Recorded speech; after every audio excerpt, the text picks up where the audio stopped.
Alright class, today I would like you all to please close your eyes for just a moment. I know it's weird, just humor me. I would like for you to imagine that you are a caveman. You wake up in the morning and you're hungry, but unfortunately there's no Walmart, you don't have a refrigerator, and agriculture has not yet been invented. So what do? You go out into the woods, you pick some berries, you find some nuts, and you even stumble upon some bird eggs. This is the paleo diet. You may open your eyes. Have any of you guys ever tried to go on a diet before? I don't believe that there's more of you, but it's okay, you don't have to say.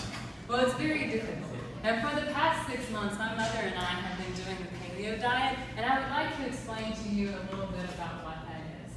In order to do this, I'm going to provide you with some basic information about the diet, offer you some tips on how to shop paleo, and address some common misconceptions about the paleo diet. With that being said, let's begin with my first point, basic information. The principles of the paleo diet are based on the lifestyle of the caveman.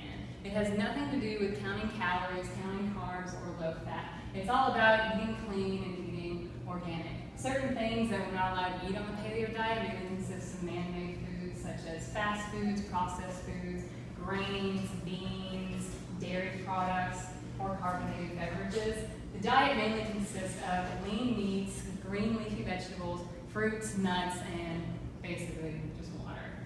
With that being said, I'm going to move on to my second point, which are tips on how to shop paleo.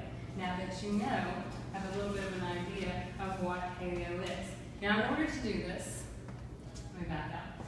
A lot of people think that it's really complicated shopping for paleo because there's just so much food in the store and you really don't know what's what or what's in it, but it's actually really simple. It's just as simple as reading the label. I'm going to demonstrate that for you right now. For my experiment today, I have brought in some num-nums, unfortunately not enough to share, I'm sorry. And so, the way you tell if a product is paleo is you read the label. There are 3 really defining factors to determine if something is paleo. Read the ingredient list. If you can pronounce all the ingredients, if you know what they are, and if you can go into the store and buy each of the ingredients individually and make the product yourself, it's probably paleo. And this right here is a Laura bar. It is the apple pie flavor. If I read the ingredient list, it is made up of dates, almonds, unsweetened apples, walnuts, raisins, and cinnamon. Simple. I can pronounce all of those. I know what they are. I can go into the store, get these ingredients, and make this product myself. Now, on the other hand, I have these nutty bars, which we all love from our childhood. This nutty bars, they contain 29 ingredients.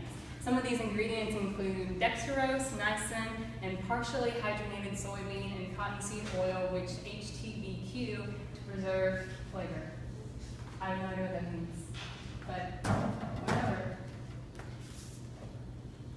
Another good indicator to tell if something is paleo or not is if you look at the expiration date. Paleo foods are made with fresh ingredients, so often their expiration date is a little bit quicker than processed foods, which contain a lot of sodium, so they can last a while.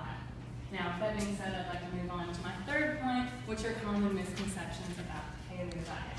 One of the main arguments against it is that the paleo diet, the contemporary diet of today, does not accurately reflect the diet of the caveman. Well, no, it doesn't. We actually have several cheats in the paleo diet, such as sweet potatoes and almond milk. Cavemen did not have either of these. However, the cheats that we do have offer a fundamental purpose. If it wasn't for almond milk, I wouldn't get hardly any calcium in my diet, and without calcium, my bones would get soft and I would have all kinds of problems, and it would just be horrible. Another common misconception is that it's really expensive to shop paleo. This is kind of true, but kind of not true. It really depends on your perspective. Looking at my tasty treats again, the Laura bar here costs about $1, whereas the nutty bars are about 30 cents each. But the Laura bar is made with fresh, wholesome ingredients that were grown and harvested from the earth. It took a lot of labor to make this, and this food offers nutritional stuff for your body that your body needs. However, the nutty bars were made in a laboratory and are nothing but a rearrangement of corn with a bunch of sugar thrown in. There's absolutely hardly any work put in to make them, and they're very, very cheap. So the question when you're shopping paleo is really not why is this food so expensive, but why is processed food so cheap? You know, it's kind of a bit of a conspiracy. But anyway, to wrap things up, today I have informed you all about the paleo diet. I provided you with some basic information about the diet, I've addressed common misconceptions, and I've given you some tips on how to shop paleo. The paleo diet, it really is so simple.